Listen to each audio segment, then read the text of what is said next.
Dans la vidéo du jour, on va revenir sur les prédictions que j'avais faites sur une ancienne vidéo pour 2024-2025. Du coup, en 2023, j'avais fait 10 prédictions crypto et blockchain pour les années 2024-2025. On va donc faire un retour sur ces 10 prédictions pour voir si j'étais plutôt dans le vrai ou si je me suis trompé. Première prédiction que j'avais faite, c'est que Bitcoin ferait un nouveau plus haut historique en 2024. Bon, à ce niveau-là, je ne me suis pas trompé. On l'a dépassé en avril 2020, on l'a dépassé en février 2024. On a fait un nouveau plus haut en allant chercher 62 000 dollars. Et là, on est toujours en 2024 et on est déjà à 100 000. Donc, cette première prédiction est plutôt pas mal. Et vous allez vous dire, comment il a trouvé ça? Je pense que déjà, on pouvait regarder l'ensemble du marché et le sonder, mais surtout, il y a toujours le fait de suivre les cycles du Bitcoin, qui sont des cycles de 4 ans rythmés par le halving. Et c'est vrai que pour l'instant, peut-être que ça a changé, mais pour l'instant, on a exactement suivi cette cyclicité. Donc, c'était pas compliqué, entre guillemets, de dire que le Bitcoin allait faire un nouveau plus haut historique en 2024. Deuxième prédiction, j'avais dit qu'il y aurait un ETF spot Ethereum en 2024 qui allait suivre l'ETF Bitcoin Spot. Alors à ce niveau-là, encore une fois, c'est une réussite de mon côté. Il y a bien eu un ETF Spot Ethereum. Après, on va dire que ça a été plus rapide que je pensais. Je pensais qu'on allait plus l'avoir vers fin 2024. Là, c'est vrai que c'est arrivé extrêmement vite après l'ETF Bitcoin. En fait, la Fed avait fait vraiment durer et rallonger un maximum la durée sur l'ETF Bitcoin. Et là, sur l'ETF Ethereum, bizarrement, ils ont vraiment laissé aller et c'est arrivé de manière assez rapide. Troisième prédiction, j'avais dit qu'on aurait une baisse de la dominance du Bitcoin. Et à ce niveau-là, bon, on va dire que je me suis clairement trompé. Le Bitcoin, pour l'instant, a beaucoup mieux performé que l'ensemble du marché crypto. On peut le voir depuis 2023. C'est une montée en ligne droite de la dominance du Bitcoin qui est passée de 40% à quasiment 61%. Bon, là, on a un petit repli au niveau de cette dominance. Après, concernant cette prédiction-là, pour l'instant, je me suis trompé, mais c'était des prédictions sur 2024-2025. Du coup, je pense quand même que la dominance du Bitcoin avant la fin du bull run, qui pour moi sera vers octobre 2025, devrait quand même redescendre à au moins 40%. Donc, je pense qu'on aura quand même un gros drop et c'est là qu'on aura la fameuse altcoin season que tout le monde attend. Et souvent, c'est quand le Bitcoin a atteint vraiment des plus hauts et qu'il commence à vaciller que la liquidité se recycle dans les autres crypto-monnaies que le Bitcoin. Donc celle-là, c'est la première des prédictions qui ne s'est pas encore réalisée, mais je pense qu'elle va se réaliser dans la suite. Prédiction numéro 4. J'avais dit que la Fed ferait son pivot en 2024. On avait bien eu un pivot de la Fed. C'est ce qu'on peut voir, c'est que là, en 2023, on a eu une montée, et qu'on a eu le pivot de la Fed, même en 2023. Alors, je ne sais plus exactement quand j'avais fait le pivot de la Fed. C'est le moment où on a retourné les taux. C'était le 12-06 2024. On voit qu'on avait une montée des taux de la Fed, puis une stabilisation, et le pivot s'est fait ici. Et là, pour l'instant, on est en train de descendre. Après, encore une fois, il fallait se baser sur des cycles économiques, il fallait se baser sur des données économiques, et le fait de suivre la finance nous faisait quand même dire qu'en 2024, on devait avoir une baisse des taux au niveau de la Fed. Prédiction numéro 5. J'avais dit qu'il y aurait un flippening et que Bitcoin que Ethereum allait devenir la première crypto du marché et flipper Bitcoin. Alors à ce niveau-là, on va pas se mentir, je me suis clairement trompé. On voit que pour l'instant, le Flippening Index dit que Ethereum pèse 21,9% de la market cap de Bitcoin. Et là, si on regarde, quand on est à 100%, ce serait le flippening. On voit qu'on y était prêt en 2017 et que pour l'instant, on n'est pas encore prêt d'arriver justement au flippening où Ethereum sera devant Bitcoin. Alors, sur cette prédiction-là, je ne pense pas qu'elle arrivera sur ce bull run-là. Pour moi, il y avait énormément de choses bullish qui pourraient faire qu'Ethereum allait exploser. Je pense qu'Ethereum va quand même reprendre beaucoup de dominance. Après, je ne pense pas qu'il repassera devant. Donc cette prédiction numéro 5, pour moi, n'arrivera pas. Contrairement à la prédiction numéro 3, qui, je pense, va vraiment arriver avant fin 2025, je pense que sur mes 10 prédictions, cette prédiction numéro 5 n'arrivera pas et que ce sera une erreur de ma part. Après, je ne suis pas Madame Irma, il faut se dire que l'erreur est humaine et que ça allait être compliqué d'avoir 10 sur 10 au niveau des prédictions.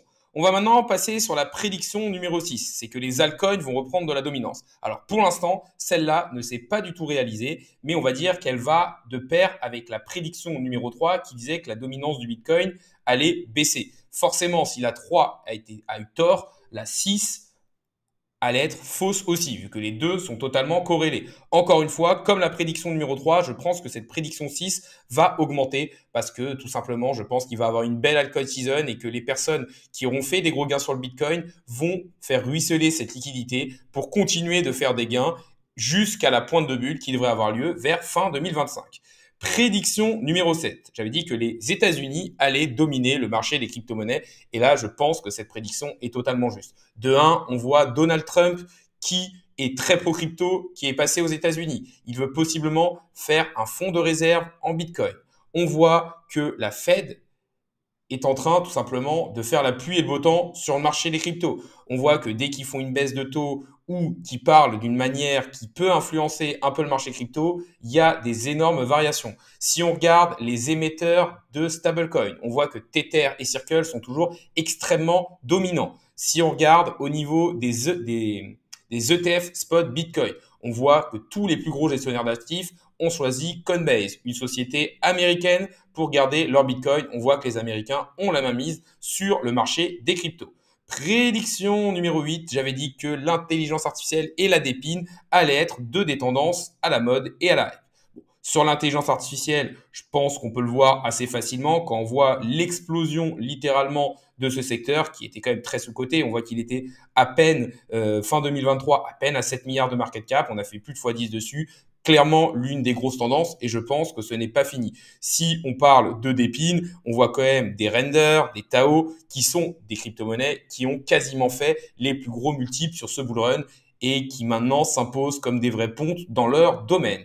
Prédiction numéro 9, j'avais dit que les échangeurs centralisés allaient rester dominants par rapport aux échangeurs décentralisés. Encore une fois, c'était une prédiction assez facile. Tous les nouveaux entrants vont passer par des échangeurs centralisés qui sont beaucoup plus faciles d'accès, qui font beaucoup plus de pubs et qui ressemblent beaucoup plus à leur banque parce qu'ils vont avoir peur d'aller sur de la DeFi et tout simplement de devoir utiliser un wallet non custodial. Et ça se vérifie d'une manière extrêmement simple. Si on prend le top des échangeurs décentralisés, on voit que sur les dernières 24 heures, le plus gros volume a été fait par Raydium, qui est sur Solana, de 3,3 milliards de dollars, ce qui est très bon. Maintenant, si on va sur les échangeurs centralisés, qu'est-ce qu'on voit? On voit que Binance est à 42 milliards et que surtout, il faut aller à la 7e position pour justement retrouver un volume qui est aux alentours de celui de Raydium. Donc tout simplement, Raydium ne serait que 7e. Et après, on voit que littéralement, ça se pète la gueule avec Uniswap qui n'est qu'à 268 millions.